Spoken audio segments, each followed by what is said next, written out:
let's go to the Dude Maker Hotline. Candidate for the United States Senate in the great state of Texas, Glenn Addison, is with us on the Dude Maker Hotline. Glenn, how are you today, sir? I'm doing well. How are you, Mike? I'm well. So where are you today, first of all? Well, I'm starting my day at my home, where I'm calling you from. Honored to be with you again. Thank you. Have some important news I wanted to share with you, of course, this morning about my campaign and my concern for the constitutional message being effectively broadcast in this great state. I've kind of stayed out of the presidential race, but I think it's essential that I change that policy due to my concern that the constitutional conservative message, Mike, is not being effectively represented in the Texas primaries, since people are saying, oh, well, it looks like it's Romney. You know what? We constitutional conservatives have got to fight to the bitter end to make sure that the message is heard. And so that's why I'm proud to tell you that I am openly endorsing Ron Paul. I've been getting compliments all across the state for 16 months now that fellow sounds just like Ron Paul. because we speak the same language about the Constitution and how it should be the supreme law of the land, that we've got to have a messenger for the supremacy of individual freedom, that it is a core principle of constitutional conservatism. And so I'm saying we got to keep this message going in this Texas primary. And so I endorse Ron Paul for president because he stands on that foundation of our republic, and that foundation, as you know, is the Constitution. And I'm tired of people just wussifying out and saying, well, it looks like you got to get behind Romney.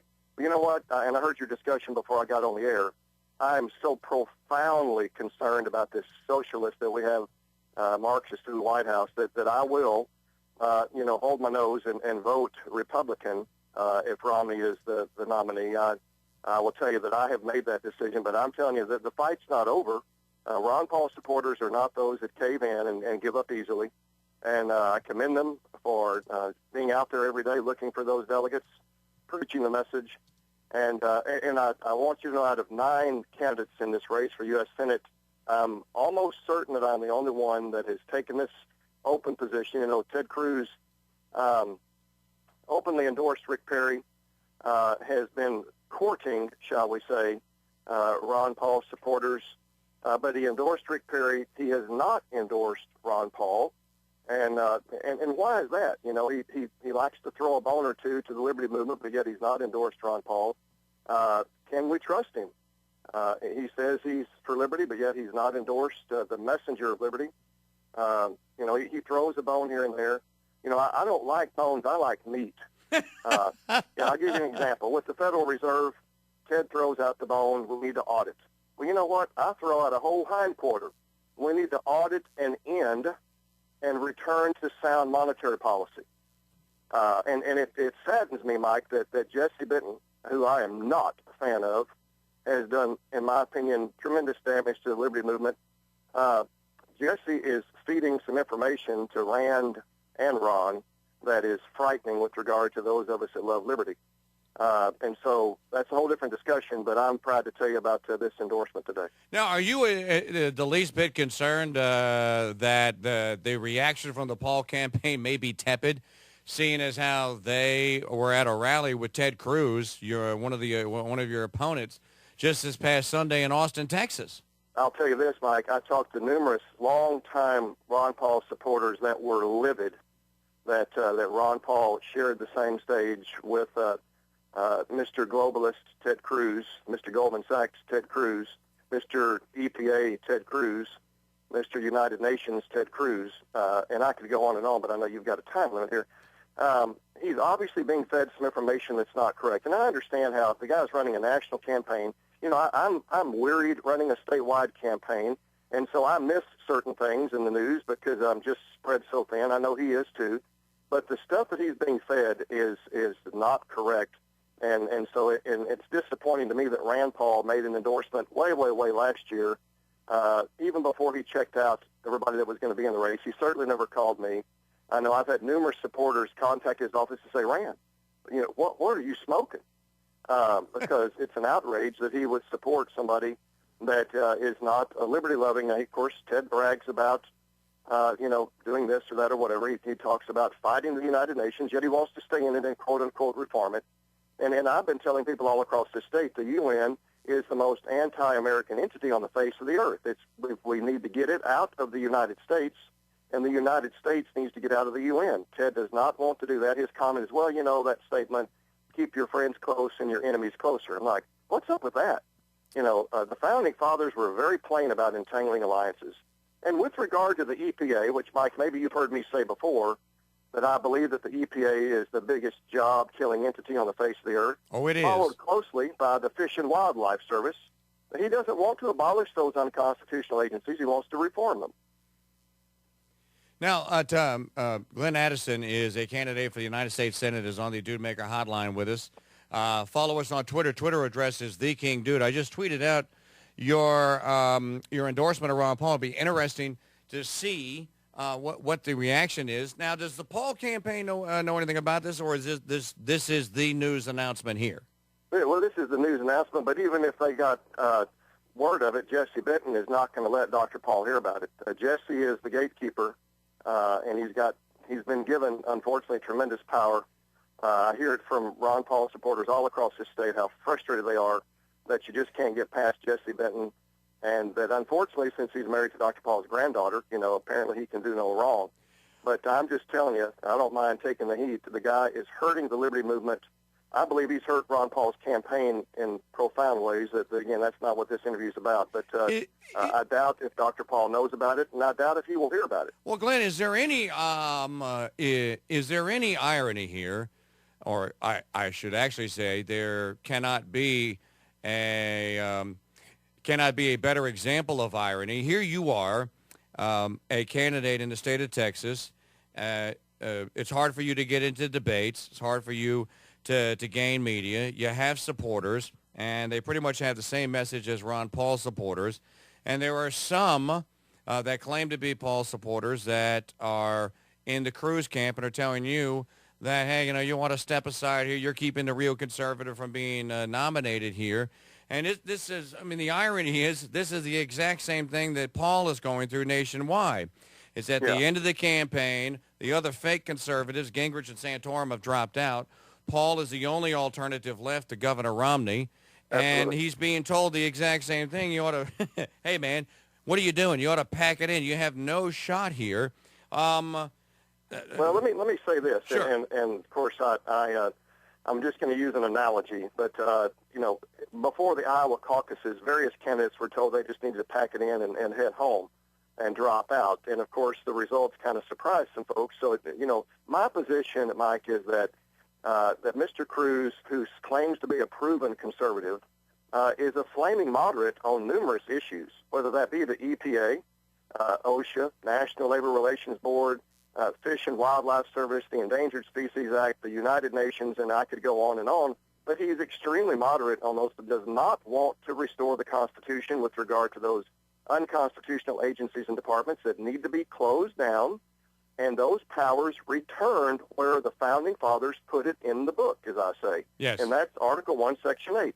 None of those agencies that I've just mentioned and departments are authorized by the Constitution. So here's Glenn Addison proposing that we restore the Constitution, and you hear this good talk, quote unquote. The fella could sell ice to an Eskimo, no doubt, but you've got to dig deeper. Now he brags about, I don't have an issues page. I'm a proven conservative. My record proves my positions. Right. Proven fighter. He forgets to mention that he's fighting for the Communist Chinese, for example, and the Shandong Linglong Rubber Company. There's a few things he forgets to mention that he's been fighting for. But he's a flaming moderate on numerous issues, and if that's what the people of Texas want, I'm not their man. I'm a constitutional conservative. I'm not going to pander to anybody. All subsidies, for example, must end, even to these fat cat Republicans, okay? They're not in the book. The Constitution does not authorize all this mess, and if we're going to recover as a nation, Mike, I believe with all my heart that we've got to have strong, fervent, constitutional conservatives that won't cave in just because one fat cat or another or one special interest or another says, no, now you can't take that position because, they're the ones giving you your money. Well, nobody's giving me that money. I don't have any hooks in me. And so I say if you're you're a liberty-loving Texan especially, you need to get behind the Glenn Addison Senate campaign. Go to GlennAddison.com. You'll find out a lot more. Help me financially. It is not too late. I am fighting until May the 29th with every ounce of gusto that I've got, just like true Ron Paul people are doing for Ron Paul. They are out there. They are not throwing in the towel. You know, the fact that Santorum endorsed Romney, he didn't have to do that. You know, just let the vote take place in Tampa, Florida. If he gets the nomination, that's a whole different discussion. But throwing in the towel and losing out on the opportunity to discuss and debate fiercely constitutional matters is essential. And that's why I've said I'm going to openly endorse Ron Paul, because that man is talking about restoring the Constitution and restoring our national sovereignty. He's not caving in and says, well, yeah, it looks like it's inevitable. You know, there's a long time between now and Tampa, Florida. Yes. Relatively speaking. Well, and the fight needs to be taken. Now, if you were in the United States Senate and Governor Romney gets elected president, and you heard him say to a new multinational corporation that, well, I realize you guys are in dire straits and you're going to go under, but if you claim bankruptcy on the other side, we can get you a bailout, as he said here. The auto companies needed to go through bankruptcy before government help.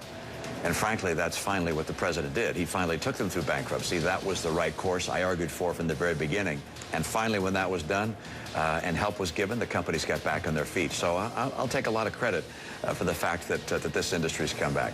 So it's come back because it did what Romney said, claim bankruptcy, then get a bailout.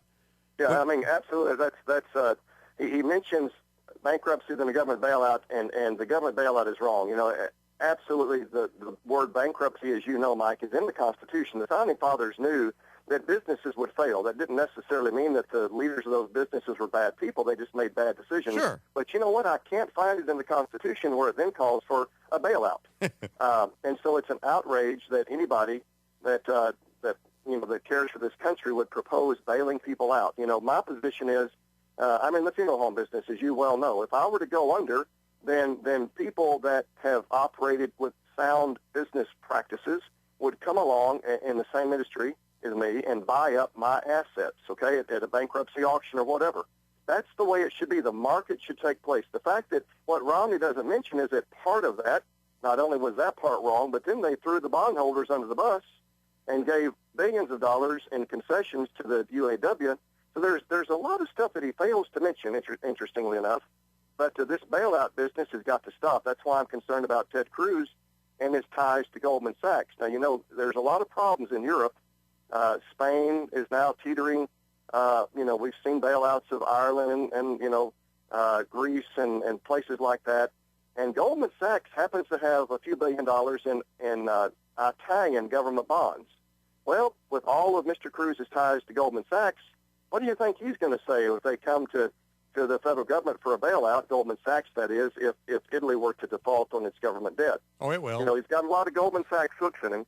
I worry about that. He says, I would never vote for a bailout. Well, okay. We would have to see, and I don't want to take that chance. Now, Glenn Addison, who is with GlennAddison.com, he's running for the United States Senate, great state of Texas, on the Do Maker hotline with us. We have these things that we talked about in regards to Ted Cruz, who is the conservative choice out there, or so we're told anyways. What does this say about the Lieutenant Governor Dewhurst, though? He actually is leading in the polls, and I guess that's by name recognition.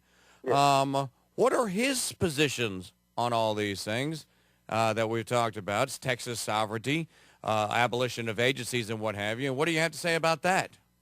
Well, David Dewhurst has been relatively silent on a number of issues.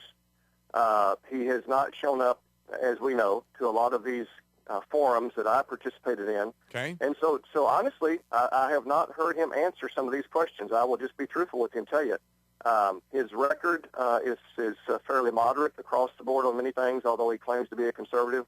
I think that his numbers in the polls are clearly a reflection, unfortunately, Mike, of people that have been sitting on their backside in Texas not doing any research, and they say, oh, well, I heard of this fellow, so yeah, okay, put me down for him.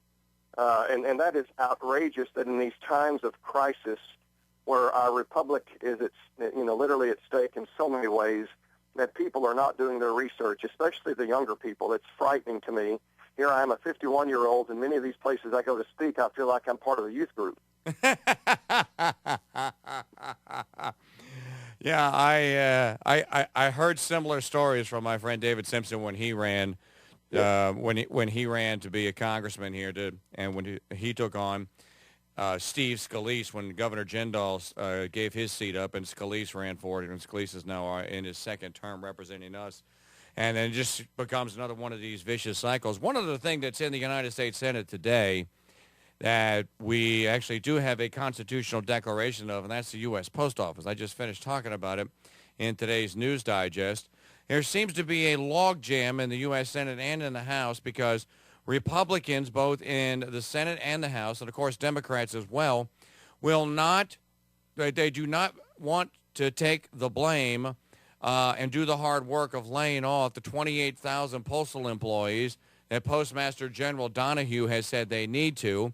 They do not want to be blamed for shuttering or for shutting down the 3,700 plus branches of the post office out there in the middle of nowhere and aren't serving any purpose other than to be suckling or to be consuming resources. And this can't get through the Senate, and it can't even get to the floor of the House with the Republicans in control. If you were a member of the U.S. Senate, what would you say about the post office? I would say let's let the market take care of that monstrosity.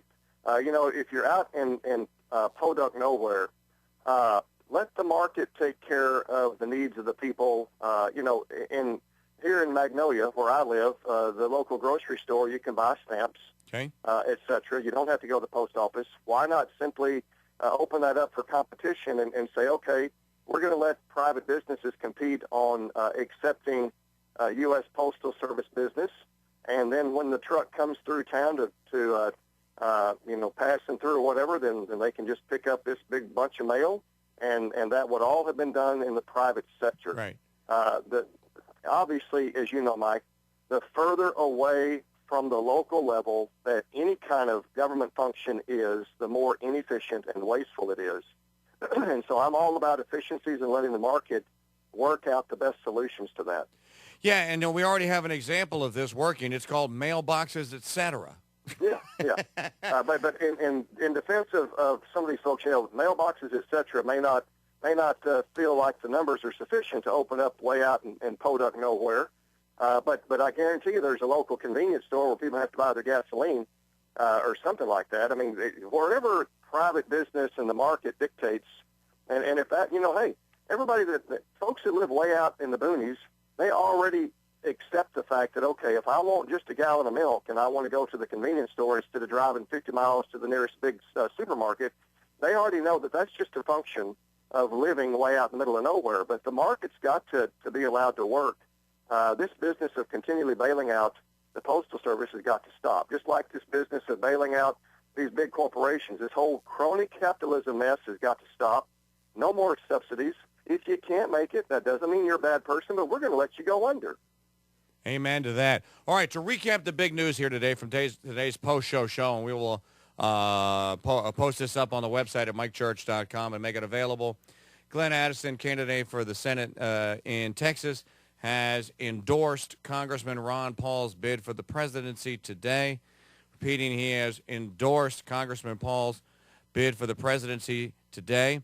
Well, Glenn, I appreciate your time, and we'll shout this from the rooftops to every place that we can, and good luck to you. Thank you, Mike. Appreciate the opportunity. Have a great day, sir. You too. So that's Glenn Addison there from GlennAddison.com endorsing Ron Paul.